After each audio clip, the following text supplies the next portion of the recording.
हुन्छ जे नाम छ नागरिकतामा त्यही नाम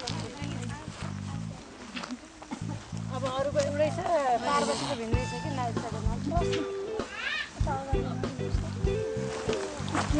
यति हो 5 रुपैयाँ आउने 5 जना मात्र आउनु भएको छ है तपाईहरु 5 जना छ यति हो होइन अब त्यो मुखेलमा मान्छे फसेछ 5 जना भनेर अहिले नजानी हामी जानु पर्ने अर्को चोटि भन्नु आउनु नि नमिल्ने समस्या भएर नभए त आउनुहुन्थ्यो अनि चाहिँ तपाईहरुको घर चाहिँ कहाँनिर भन्नुभएको हाम्रो यहाँ धर्मशाला यही हो अनि के भन्छ हामी के गर्ने भनेर तपाईहरुलाई थाहा छ के थाहा छ भन्नु त तपाईहरुलाई थाहा भएको कुराहरु चाहिँ के हो भन्नु त तपाईहरु त नयाँ समूह भर्खर बन्नु भएको भयो नि त हैन अनि तपाईहरु भनिसके नि छैन खोइ पुरा मान्छे आएन हामी त बुझ्न आउँदै छ अलि नजिकै बस्नु न आज थोरै हुनुहुन्छ हामी के गर्छौं के अलिअलि त सुन्नु भएको छ होला नि त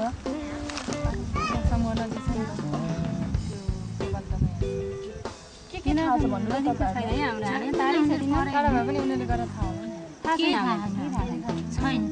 यो सम्बन्धी चाहिँ हामीलाई थाहा छैन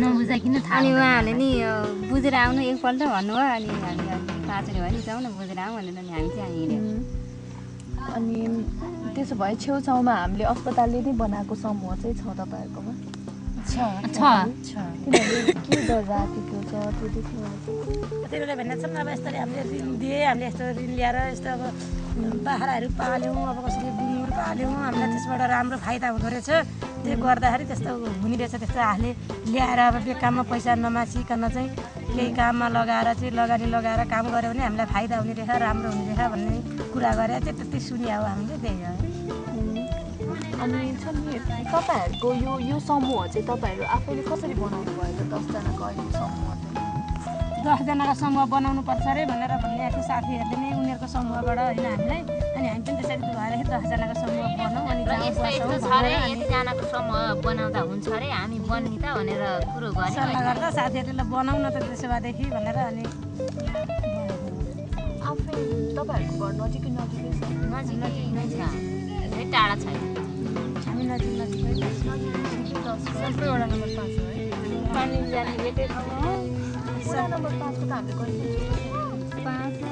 8 को एकजना छ 2 जना छ मिस्त्री दिदी र पार्वती अरु चाहिँ सँगै छ यसको अझै सँगै हो अलिकति बाटो मुनि र बाटो माथि सँगै हो त्यस्तो परेछ बाटोले काटेको म अलिअलि भन्छु ल के गर्नुपर्ने हो भनेर है पहिला चाहिँ हामी यस्तो फारम भर्छौँ तपाईहरुको घरको अवस्था कस्तो छ बाख्राहरू कति पाल्नु भएको छ आय आर्जन गर्ने पुग्छ कि पुग्दैन पर्याप्त छ कि छैन तपाईको परिवारमा कति सदस्य छ हैन तपाईहरु बिरामी भएको कति हुनुहुन्छ त्यो सबै हामीले जानेपछि तपाईहरुलाई हामी पैसा दिने कि नदिने भनेर यो सबै कुरा बुझेपछि बल्ल हामी तपाईहरुलाई पैसा दिने नदिने भनेर हामी डिसाइड गर्छौँ अनि त्यसपछि आएर तपाईहरुले चाहिँ 6000 रुपैयाँ पाउनुहुन्छ प्रत्येक व्यक्तिले 6000 रुपैयाँ पाउनुहुन्छ अनि त्यसपछि त्यो 6000 चाहिँ तपाईहरुले पहिला हाम्रो 4 वर्षको थियो हैन अनि यो कार्यक्रम एकदम राम्रो भएर गएकोले चाहिँ अहिले सबैले चान्स पाउनु पर्यो भनेर चाहिँ अहिले हामीले 2 वर्षमा चाहिँ घटाएको छौँ है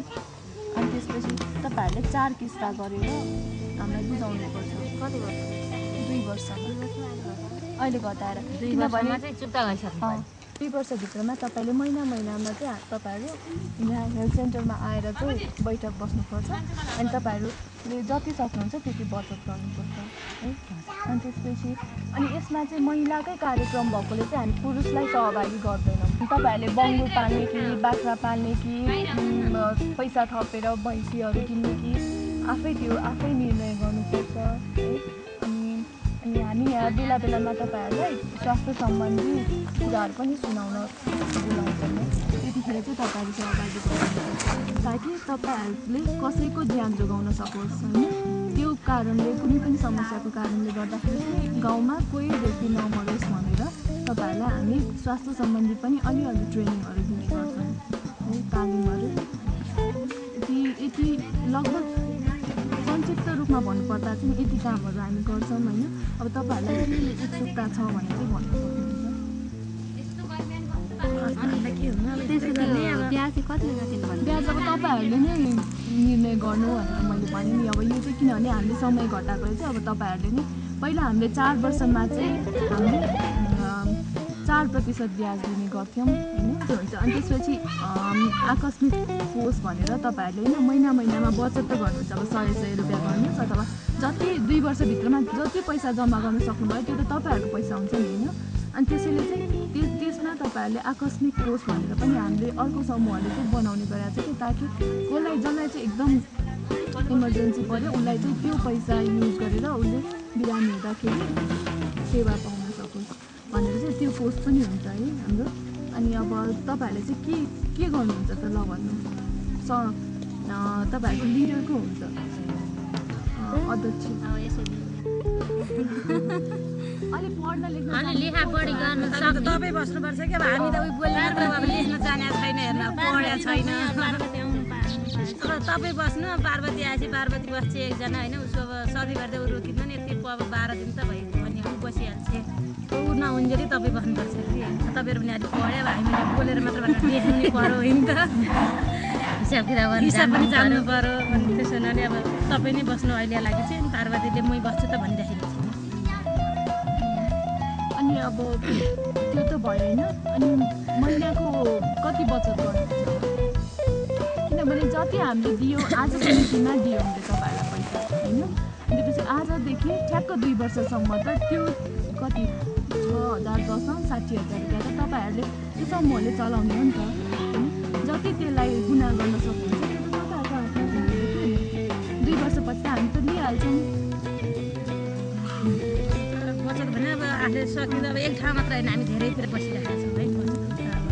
एकतिर भनौँ त्यो त होइन तपाईँहरूको पैसा हो अब जति राख्न सकिन्छ त अब हामीलाई नि अब तपाईँहरूको लागि होइन, अब हामीले धेरै राख्ने हाम्रै लागि भन्नुभएछ तपाईँहरूले होइन। अब त्यो बचत भनेको अब हामी सल्लाह गरौँ कति कति राख्ने के गर्ने। अब तपाईँहरू सबै बस्ने हो त? हामी त बस्ने हो, बस्ने भनेरै आएको फाइदा त बङ्गुरो हुने अब हामी बङ्गुरो पाल्दैन है। अलि ऊ पनि हुँदैन, मिल्दैन। गाउँघरमा त्यही त एकजनाले पाल्छु भनेर पालेर नि भएन।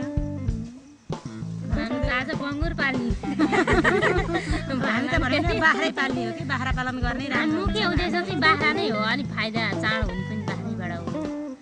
त्यतिमा नपुगे थपथाप गरेर भयो भने त बाख्रो चाहिँ दिन सकिन्छ। तर हामी चाहिँ होइन तपाईँहरूको घरमा पहिला कतिवटा बाख्रा छ होइन, तपाईँहरूले बाख्रा किन्नु भयो कि भएन भनेर त्यो हेर्न आउँछौँ फेरि। तपाईँहरूलाई अब रिस उठ्ला के होला होइन, तर त्यो अब के रिस उठ्नु नि, रिस उठ्ने त बनै भएन नि, कामै गर्नु भएन कारमा होइन। अब आफूले के पाल्न सकिन्छ त्यही किन्ने नि। अब बाख्रै पाल्नुपर्छ भन्ने छैन होइन। अब कुखुरा सुखुरा पाल्दा पनि हुन्छ। अब अर्थकै अब भैँसीहरू थपेर भैँसी किन्न सकिन्छ भने भैँसी पाल्दा नि हुन्छ, त्यसैबाट नि आम्दानी भइहाल्छ। अहिले चाहिँ तपाईँहरूले के काम गरिराख्नु भएको छ?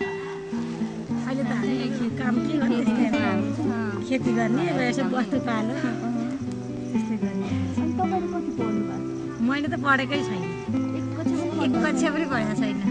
अनि तपाईँलाई स्वास्थ्य सम्बन्धी के कुराहरू चाहिँ अलिअलि थाहा छ? स्वास्थ्य सम्बन्धी त त्यो त अनि अब सफा सुग्घर गर्नु पऱ्यो, बच्चाहरूलाई सफा राख्नु पऱ्यो, अब त्यस्तै हामी अब अलरेडी बुझिन्छ। पढे लेखे चाहिँ अब हामीले छैन छैन। अनि हामीबाट चाहिँ तपाईँ के जान्न मन पराउनुहुन्छ? तपाईँहरूबाट त्यस्तै अब रोग नलागोस्, अब कसरी अब स्वास्थ्य राम्रो हुन्छ, अब त्यस्तै जान्न मन लाग्छ। कस्तो कस्तो समस्याहरूको बारेमा चाहिँ अब समस्या त कस्तो अब जे समस्याको नि अब बुझ्न पाएँ। अब यस्तो अब सानो पेटहरू दुख्ने, यस्तो ढाडपेट दुख्ने, यस्तो जेको पनि अब बुझिराखेर पाए राम्रो हुन्छ आफैलाई।